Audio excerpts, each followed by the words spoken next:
बिस्मिल्लाहिर्रहमानिर्रहीम, अस्सलाम वालेकुम। खोदा पहाड़ निकला चूहा, ये मैं क्यों कह रहा हूँ ये आगे चल के आपको बताता हूँ। 19 जून बरोज़ हफ्ता 1:30 से 2 बजे के दरमियान कयूम सिद्दीकी साहब का फेसबुक पर स्टेटस आता है। कयूम सिद्दीकी साहब हमारे सीनियर यूट्यूबर हैं। उनका फेसबुक पे स्टेटस आता है कि जस्टिस काजी फ़ाइज़ ईसा से गुफ्तगू शाराए दस्तूर से AQS लाइव यूट्यूब चैनल पर आज शाम 7 बजे।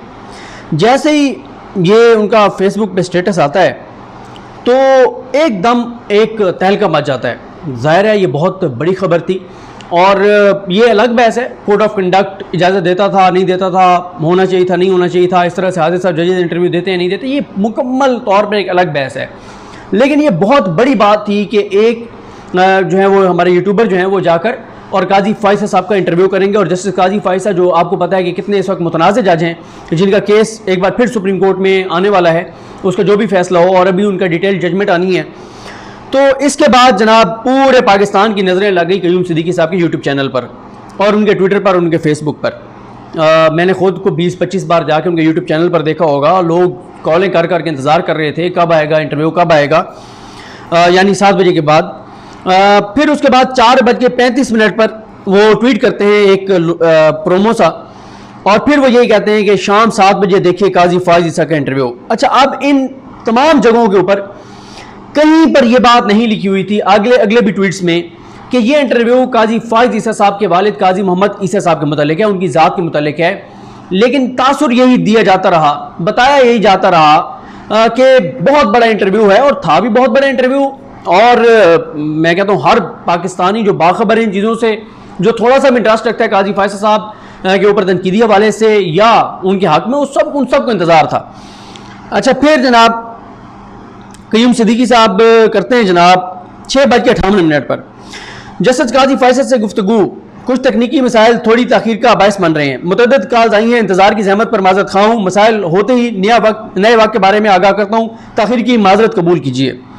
अब मसला यह है कि जिस तरह का तासुर मिल रहा था वो तो यही था कि आज कोहराम मच जाएगा, आज तो ये इंटरव्यू जो है वो तारीख रकम कर देगा, तो इंतज़ार तो था सबको। ले जी, फिर कयूम सिद्दीकी साहब माफ़ी मांगते हुए कहते हैं कि जी मुझे माफ़ कर दें, इंशाल्लाह 2.5 घंटे बाद 10:30 से 10:30 के दरमियान ये इंटरव्यू आ जाएगा, 7:55 पर कहते हैं। ले जनाब, उसके बाद कयूम सिद्दीकी साहब का आता है कि जी 10:55 पर इंशाल्लाह 11:30 बजे। फिर जनाब कयूम सिद्दीकी साहब एक तस्वीर अपलोड करते हैं 11:42 पर कि अपलोडिंग 39% हो गई है और 10 मिनट रह गए अपलोडिंग में से। और बिल आखिर 11:55 पे वो इंटरव्यू जो है वो ट्वीट कर देते हैं। अब इस इंटरव्यू के आने तक यकीन करें ऐसे सांसें रुकी हुई थी लोगों की कि पता नहीं क्या हो जाएगा। अच्छा, इस दौरान इस सारे माहौल को मजीद इसमें वो जिसे कहते हैं ना रंग डाल दिया, वो मतीउल्लाह जान साहब ने रंग डाला। जब मतीउल्लाह जान साहब ने इस इंटरव्यू के ऑन एयर होने से कुछ देर पहले पूरी पाकिस्तानी कौम को तशवीश का शिकार कर दिया और जो है वो खतरे की घंटी बजा दी और अपने यूट्यूब चैनल पर यह तासुर दिया कि पता नहीं कितना बड़ा दबाव है कयूम सिद्दीकी साहब पर कि ये जो इतना बड़ा पाकिस्तान की तारीख बदल देने वाला जो इंटरव्यू आ रहा है इसको रोकने के लिए, तो उन्होंने तो एंड पे जाके ऑफर भी कर दी कि गो के उन्होंने कहा कि ये गलत है जज का इंटरव्यू देना, और उन्होंने ये भी कहा कि मुझे ऑफर होती तो मैं ये इंटरव्यू ना करता। लेकिन क्योंकि ये इंटरव्यू हो गया है और अगर कयूम सिद्दीकी साहब नहीं चला सकते अपने यूट्यूब चैनल पर तो मुझे दे दें, मैं चला दूंगा। और पहले तो जनाब मतीउल्लाह जान साहब कहते हैं कि ये एक तारीखी इंटरव्यू दिया काजी फ़ाइज़ ने, उन्होंने बहुत तारीखें रकम की हैं, आज एक और तारीख रकम करने जा रहे हैं। और वो कहते हैं कि जी आज लगता है कि काजी फ़ाइज़ ईसा साहब जो है ना वो पता नहीं कोहराम मचा देंगे। और वो कहते हैं ये बहरहाल एक सहाफ़ी की बहुत बड़ी कामयाबी है कि इतना बड़ा इंटरव्यू उन्होंने किया, बहुत बड़ा था जी, 48 मिनट का इंटरव्यू था, बहुत बड़ा इंटरव्यू था। और वो कहते हैं कि अब अगला माहौल बनाना शुरू कर दिया मतीउल्लाह जान साहब ने कि पता नहीं अब इस इंटरव्यू के बाद काजी फ़ाइज़ साहब का ये पहला और आखिरी इंटरव्यू होगा, पता नहीं उसके बाद टीवी चैनल्स पर वो आ जाएंगे, हर चैनल को इंटरव्यू देंगे, पता नहीं कितना देंगे कितना नहीं देंगे। और साथ ही और मुझे लगता है टीवी चैनल्स ने भी अपने कई जो अपने एम्प्लॉयज़ हैं उनकी छुट्टियां कैंसिल करके उनको बिठा दिया होगा कि भाई तारीख रकम होने जा रही है तो बैठ जाएं, हो सकता है ट्रांसमिशन शुरू हो जाएं। उसके बाद वो कहते हैं जनाब कि एक घुटन का माहौल बना दिया गया है, बात नहीं हो सकती, ये मसला है वो मसला है, सेंसरशिप है, काजी फ़ाइज़ की बात नहीं आगे पहुंचती, टीवी। अब वो जस्टिफाई कर रहे हैं, वो कह रहे हैं कि ये गलत है जो कुछ काजी फ़ाइज़ करने जा रहे हैं, लेकिन जस्टिफाइड है। क्यों? क्योंकि उनकी बात नहीं पहुंचने देती, माहौल बना दिया गया है, ये है वो है फलान है ढींग है। अगर चीफ जस्टिस पाकिस्तान जस्टिस गुलजार साहब अदालत के अंदर बैठ के सिंध हुकूमत के खिलाफ रिमार्क्स दे सकते हैं, तो काजी फैज टीवी पे बैठ के क्यों नहीं दे सकते? अगर वो अदालत में बैठ के कोड ऑफ कंडक्ट की खिलाफवर्जी कर रहे हैं और ज़ाब्तों की खिलाफवर्जी कर रहे हैं, तो काजी फैज टीवी पे बैठ के क्यों नहीं कर सकते, यूट्यूब पे बैठ के क्यों नहीं कर सकते? और फिर वो कहते हैं कि हुकूमत की बातें टीवी पर जाती हैं, काजी फैसला की बातें नहीं जाती, इसलिए उन्होंने इंटरव्यू देने का फैसला किया और जबरदस्त फैसला किया उन्होंने। सेंसरशिप है, घुटन है, कहां वो बात करें, वो बेचारे जबर हैं, ये है वो है, पूरा माहौल बना दिया।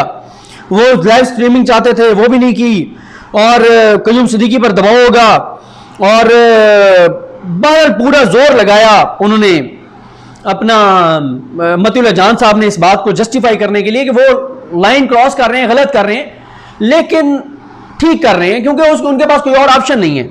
तो मैं सोच रहा था कि जिस तरह से कयूम सिद्दीकी साहब ने वो मतीउल्लाह जान साहब ने पूरा जोर लगा के और इस बात को जस्टिफाई किया कि गलत है, कोड ऑफ कंडक्ट जजेस की इजाजत नहीं देता, इखलाकी तौर पे भी उनको नहीं देना चाहिए, ज़ाब्ता भी इजाजत नहीं देता, कानून आइन कुछ इजाजत नहीं देता, लेकिन क्योंकि हालात उनकी जात के बारे में ऐसे हैं तो इसलिए उनकी जात के ऊपर क्योंकि बात आ गई और उनकी जात बहुत इंपॉर्टेंट है, तो इसलिए अपनी जात को क्लियर करने के लिए वो इंटरव्यू दे रहे, तो बिल्कुल ठीक है, कर रहे हैं, जस्टिफाइड है। और भाई वो फिर हामिद मीर के कॉलम आप पढ़ लें, जब परवेज मुशर्रफ ने मार्शल लॉ लगाया था तो उन्होंने कहा ये गलत हुआ है, लेकिन ये वक्त की जरूरत था, ये बिल्कुल ठीक किया है। नवाज शरीफ तो गद्दार था, नवाज शरीफ तो कश्मीरी मुजाहिदीन जो हैं उन जख्मियों को घसीट घसीट के गिरफ्तार करवाया था पंजाब पुलिस के जरिए। नवाज शरीफ तो पाकिस्तान में खाना जंगी चाहता था, नवाज शरीफ तो फौज में बगावत चाहता था, नवाज शरीफ तो पाकिस्तान को तबाह और बर्बाद करना चाहता था, नवाज शरीफ तो बिल्कुल गलत था। इसलिए जस्टिफाइड है मुशर्रफ का ये इकदाम जिसके तहत उसने मार्शल लॉ लगाया है। तो जिसने फिर यही होता है ना, फिर तो अगर फिर मैं ये भी सोच रहा था कि फिर हामिद मीर की बात उस वक्त ठीक थी कि अगर काजी फाइज ईसा साहब की जात इतनी इंपॉर्टेंट है कि उनकी एक जात के लिए कानून और आइन की धज्जियां उड़ाई जा सकती हैं और मतीउल्लाह जान साहब जस्टिफाई कर रहे हैं, तो फिर तो अगर मुल्क स्टे के ऊपर लगाओ फिर तो बिल्कुल जस्टिफाइड है, फौज मार्शल लॉ लगाती है, फिर ठीक है, जस्टिफाइड है। क्योंकि एक काजी फाइज ईसा की जात इतनी इंपॉर्टेंट है कि उसके लिए मतीउल्लाह जान साहब कह रहे हैं कि गलत है लेकिन जस्टिफाइड है, ये वक्त की जरूरत था। तो फिर वो भी वक्त की जरूरत था जब नवाज शरीफ के बारे में बकौल हामिद मीर के नवाज शरीफ अमेरिका से एजेंडा लेकर आए थे, पाकिस्तान में खाना जंगी, पाकिस्तान में तबाही बर्बादी, कश्मीर की सौदेबाजी, फौज में बगावत, पाकिस्तान को तबाह करना चाहते थे, खाना जंगी करवाना चाहते थे, पाकिस्तान में दंगा फसाद करवाना चाहते थे, कश्मीरी मुजाहिदीन के खूनों के साथ गद्दारी हो रही थी, जख्मियों के साथ गद्दारी हो रही थी, तो जस्टिफाइड था। तो ये आप अंदाजा लगाएं कि जो वैसे कहते हैं आइन और कानून में जो लिख दिया गया एक लफ्ज भी इधर उधर आप नहीं जा सकते, आर्मी इधर उधर नहीं जा सकती इस आइन और कानून से, एक लफ्ज इधर उधर नहीं हो सकता। जब मामला काजी फाइज की जात का है तो कहते हैं जस्टिफाइड है, बिल्कुल ठीक कर रहे हैं, और ऐसे हाइप क्रिएट की कि पता नहीं वो कितना बड़ा एक इंटरव्यू आ रहा है और तारीख रकम हो जाएगी। वैसे मुझे भी लग रहा था कि बहुत बड़ा इंटरव्यू होगा और बहुत बड़ा था, 48 मिनट का था। मैं आगे चल के कुछ इंपॉर्टेंट नुकात भी बताता हूं और सबसे मुश्किल सवाल भी बताता हूं जो कयूम सिद्दीकी साहब ने किया। बहुत मुश्किल सवाल किया, बहुत मुश्किल सवाल किया काजी फैसल साहब से। फिर उन्होंने जनाब कहा कि अच्छा बहरहाल ये उन्होंने कहा, बाकी आप मतीउल्लाह जान साहब को जाके सुन लीजिएगा, आपको अंदाजा होगा कि उन्होंने क्या हमारी तवक्कुआत बहुत हाई कर दी थी कि पता नहीं क्या उस इंटरव्यू में होने जा रहा है। अब आ जाए जनाब इंटरव्यू पे। इंटरव्यू से मैं एक और चीज़ भी आपको बता दूं, कोड ऑफ कंडक्ट पे मेरे लिए अदील बड़ाई साहब कह रहे हैं कि वो वीडियो करेंगे, लेकिन काजी फैसल साहब अपने रिमार्क्स में भी हमेशा सबसे ज़्यादा जिन 3 चीज़ों का जिक्र करते हैं वो एक कायद आज़म का जिक्र करते हैं, पाकिस्तान से मोहब्बत की बात करते हैं और तीसरे नंबर पर कुरान मजीद और अहादीस का हवाला देते हैं। लेकिन मोहब्बत पाकिस्तान की बात करते हैं, जायदाद ने लंदन में बना ली और आज तक मनी ट्रेल भी नहीं दी। बात कुरान और हदीस की करते हैं, लेकिन जब उस कुरान और हदीस के मुताबिक जो एहतसाब होता है, काजी का एहतसाब भी फिर कड़ा होता है, तो जब अपने हिसाब देने की बारी आई, मनी ट्रेल देने की बात आई, तो फिर जो है वो इल्ज़ामात लगाने शुरू कर दिए। सदर भी 2 नंबर है, इमरान खान तो है ही घटिया इंसान, फ़रोग नसीम तो है ही टाउट, और वो शहजाद अकबर भी ठीक नहीं है, बंदा फलाना भी ठीक नहीं है। इस तरह के दर्जनों 20 इल्ज़ामात लगाए, सब कुछ कहा, एक चीज़ अगर नहीं कही तो वो ये नहीं कही कि ये है जनाब वो पैसे कमाए थे यहाँ से और यूँ भिजवाए थे और यूँ मनी ट्रेल है और ये सारे मामला हैं। यानी मनी ट्रेल में एक चीज़ तो दे दी थी कि पैसे बैंकिंग चैनल से गए, लेकिन कमाए कहाँ से वो आज तक जो है वो इनकी एहलिया जस्टिफाई नहीं कर सकी। वो मैं आपको मुकम्मल FBI की रिपोर्ट में से बता चुका हूँ कि कैसे वो गलत बयानी वहाँ पर जाकर करती रही, और फिर उस FBI रिपोर्ट को जिसमें कच्चा चट्टा खुल के सामने आ गया था कि पैसे तो बच्चों की एजुकेशन के लिए भेजते रहे और बाद में कैसे जायदादें खरीदी हैं, और ज़रिए आमदन की कोई रिकॉर्ड नहीं दे सके, बयानात बदलते रहे, कभी का इतने परसेंट शेयर है, फिर का नहीं इतने परसेंट शेयर है, फिर उसके अलावा जो है वो बहुत सारी ऐसी चीज़ें जो जस्टिफाई नहीं कर सकी, और उस रिपोर्ट को मुअज़्ज़ज़ जज साहबान 7 ने 6 ने उसको फिर रद्दी की टोकरी में डाल दिया कि इस रिपोर्ट को रद्दी की टोकरी में जो है वो डाल दिया जाए। उसके बाद जनाब काजी फैसल साहब ने जनाब इस पूरे इंटरव्यू में अपने वालिद मोहतरम का जिक्र किया होगा, कोई 90 बार से ज़्यादा बार अपने वालिद का नाम लिया होगा, या इशारतन या वाज़े तौर पर। और उन्होंने कहा, पहले तो उन्होंने बताया कि मैं काजी मोहम्मद ईसा के बेटे के तौर पर इंटरव्यू दे रहा हूँ, एज ए जस्टिस काजी फ़ाइज़ ईसा नहीं दे रहा। और उन्होंने बताया कि रजिस्ट्रार सुप्रीम कोर्ट के जरिए क़य्यूम सिद्दीकी साहब ने मुझसे रब्ता किया और फिर मैंने इनको टाइम दिया। उसके बाद उन्होंने ये पूरा इंटरव्यू उन्होंने अपने आबा अजदाद के बारे में बताया, अपने दादा के बारे में बताया, अपने वालिद की कायद आज़म से पहली मुलाकात के बारे में बताया, किस किस को काजी मोहम्मद ईसा साहब ने बलूचिस्तान बुलाया ये बताया, तस्वीरें साथ साथ दिखाते रहे, कायद आज़म पहली बार बलूचिस्तान कब आए थे वो बताया, और हर चीज़ के सवाल के जवाब में वो क्रेडिट जो है वो अपने वालिद साहब को देते रहे।